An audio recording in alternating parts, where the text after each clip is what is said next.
काय का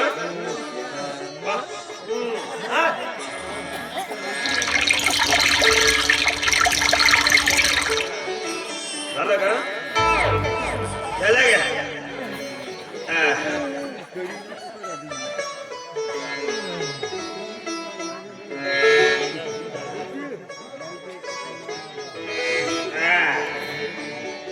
अबे बोलया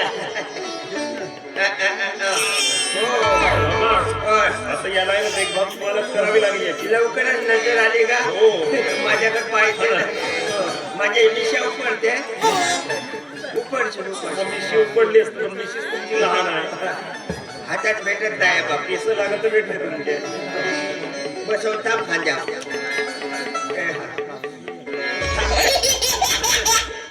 कान चुर माझे तू का बे कान तुमच्याकडे बरं बाबा कसं मी नाही का तिकडे पाहुण्याची व्यवस्था करतो करा ठीक आहे मग येतो लता कधी आली म्हणायची तू सांग दादा मला कधी आलीस म्हणून तू मला आता विचारतोयस करे अरे एवढा जरा बारसा केलास आणि स्वतःच्या बहिणीला सुद्धा विसरून गेलास का कारण तुला साडी घ्यावं लागलं असतं आणि तेवढी माझी लायकी नाही ना रे म्हणून तुम्हाला सांगितलंच नाही मला बरोबर आहे ना तुझं थोडी शांत हो मी काही तेवढाही मोठा कार्यक्रम केला नाही एक आपल्या मोहल्यापुरतच नाही का मामा आपण मोठा कार्यक्रम केलो नाही ना छोटाच केला नाही का दादा हे बघ मला एवढं तेवढं काही सांगायचं नाही पण मला वरचवरून साडी घेऊन पाहिजे म्हणजे पाहिजे ठीक आहे तू म्हणते ना तुझ्या म्हणण्यानुसार नाही का कार्यक्रम झाल्याबरोबर आपण लगेच जाऊ आणि तुझ्या म्हणण्यानुसार साडी घेऊन टाकू महिन्यात झाली का आता मामा त्यांचा नंबर एक तर लागत नव्हता त्याच्यामुळे आता कोणत्या नंबरवर फोन करायचा तुला नाही समजव मी समजवतो बरं समजा बाई दादा नाही सांगला असं तर नाही सांगला तू एक काम तू पोरगा करून टाकलं भाऊले नको समजवत समजवलं झालं का याला समजवलं म्हणते ते राहू द्या नंतर नाही का तिच्या आवडीनुसार टाकू साडी पण मामा जेवण करायला यायचं नाही मागं लग्नाच्या वेळी तसेच म्हटलंय जेवण करायला आले का तिथं दारू पिऊन टाकले फोडून टाकले आता खाल्याशिवाय मी जाणार आहोत येतो या मग आता पाहिलं मी तिकडे राहतो बाय मामा हा मुलगा आहे की मुलगी आहे हे वाचा मुलगा का मुलगी कमीत कमी भाऊ बापूने धरून तर पाय माझा बिल्लू किती रडतोय कोणाकडे राहत नाही हो जेव्हा त्याचा जन्म झाला ना तेव्हापासून तो माझ्यावर सवाला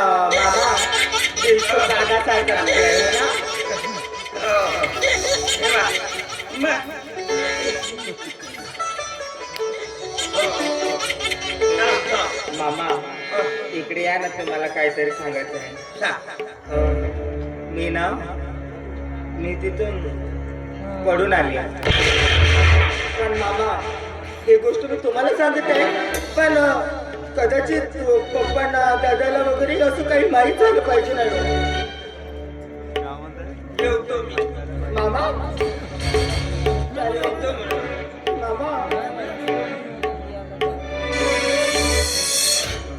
मामा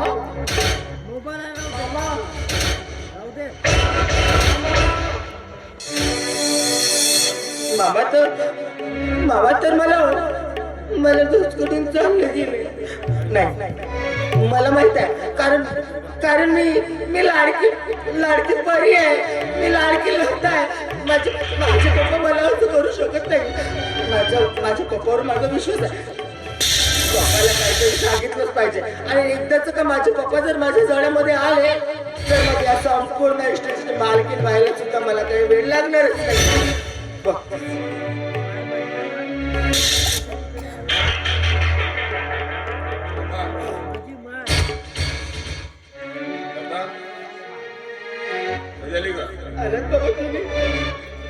आलात ना तुम्ही खूप चांगलं केलं ना माझं आता झालं माझ्या मनासारखं माझ्या माझं काही शिक्षा कसं माझं शिक्षण पूर्ण न होत तर तुम्ही एका गरीब मुलाशी माझं लग्न करून तुम्ही खूप चांगलं केलं बाबा. सांगशील का मला काय झालं म्हणून मला होतं विचारतो बाबा. अहो तुम्हाला कितीदा तरी म्हणायची मी की मी लग्न करणार नाही, पण माझा एकही शब्द नाही ऐकता त्या भिकाऱ्याच्या घराची नेऊन मला वाचवलं. होय बाबा. आणि सकाळपासून संध्याकाळपर्यंत बघितलं तर त्या सासूची वटवट कधी संपायची नाही, आणि सकाळपासून संध्याकाळपर्यंत म्हटलं तर त्या नवऱ्याचे मार कधी चुकायचे नाही. मग सांगा बाबा, सांगा बाबा.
ए ताई, तुला चांगलं माहिती आहे का? अगं तुझा भाऊ राजकारण समाजकारण जेव्हा करायचं मदत करायचं त्यावेळेस तुझ्या भावाची हार वाचायला कोणी गावातला माणूस जायचाच नाही, आणि जर कोणी गेला तो जिवंत राहिलाच नाही.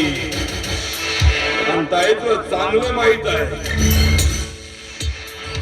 म्हणून ताई, पोरीच्या डोळ्यामध्ये अश्रू म्हणजे या रघुनाथ पाटलाच्या डोळ्यामध्ये अश्रू, हे तुला माहित आहे.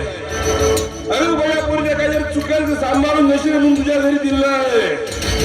हे भासाजी सक्का मेवणं सक्की मेवणी कुठे चुकली असेल तर त्याला सांभाळून घेईन म्हणून मी तुला दिलं आहे.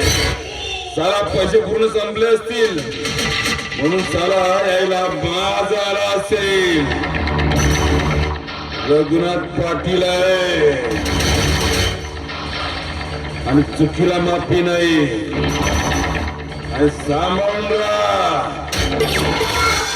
बदला घेतल्याशिवाय हा रघुनाथ पाटील थांबणार नाही.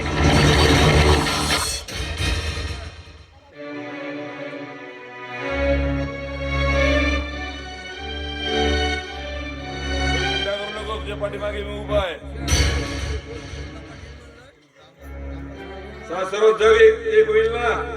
ते पाठीमागे मी उभा असेल हा. मला माहिती मी उभा असेल. मला माहिती आहे तुम्ही माझ्यासाठी काहीच करू करत नाही. काय झालं बाई? काय झालं मा? बाबा मला त्या भिकाट्याने मला खूप मारलं. मारून मारून मला घराच्या बाहेर हाकलून लावलं. मारला नाही तर मग काय लग्न केला तसाच गुबारा लावून मराठा नव्हे का? हा? आता का करायचं म्हणता बाई? खोटं मारला मा? पोरीची कशी लाल लाल करून टाकला. एवढ्याला मारायचा आपा वराला वरा जाऊन कशा फुटून गेले. थांब घाबरू नको, थांब बाई. आला ना बोलो मत मारायला लागला लागते. आता का करून म्हणता जी? आपण एक काम करू, आता पोलीस स्टेशन मध्ये जाले न पोलिसाची आहे ना बदली करू टाक. असं बायावर कायदे अन्याय होत आहे. मग काय पोलीसवाले चांगले नाही आहे, त्याची बदली काढून टाक.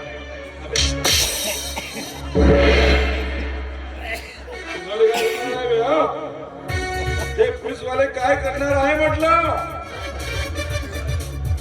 ते माझ्या इशाऱ्यावर असतात. मी जे बोलून ते करतात.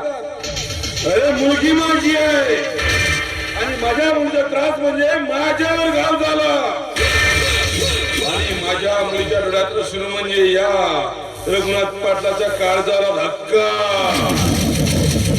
आणि सारा एक धक्का बसला काळजाला. रघुनाथ पाटील त्याला सोडत नसतोय. पण पोरी तुलाही सांगून ठेवतोय, रघुनाथ पाटील शहानिशा केल्याशिवाय कोणताच निर्णय घेत नसतो. आणि त्या शहानिशामध्ये जर माझी बहीण चुकली असेल किंवा सारा जावं चुकला असेल त्यांना जीवाला मुकावंच लागेल. आणि पोरी कदाचित जर तू चुकली असेल हे जर निष्पन्न झालं समजा तेव्हा या रघुनाथ पाटील काळजाला काढून फेकण्याची हिंमत ठेवते. या रघुनाथ पाटला समोर चुकीला माफी नाही, लक्षात ठेव. मामा चक्कर आला.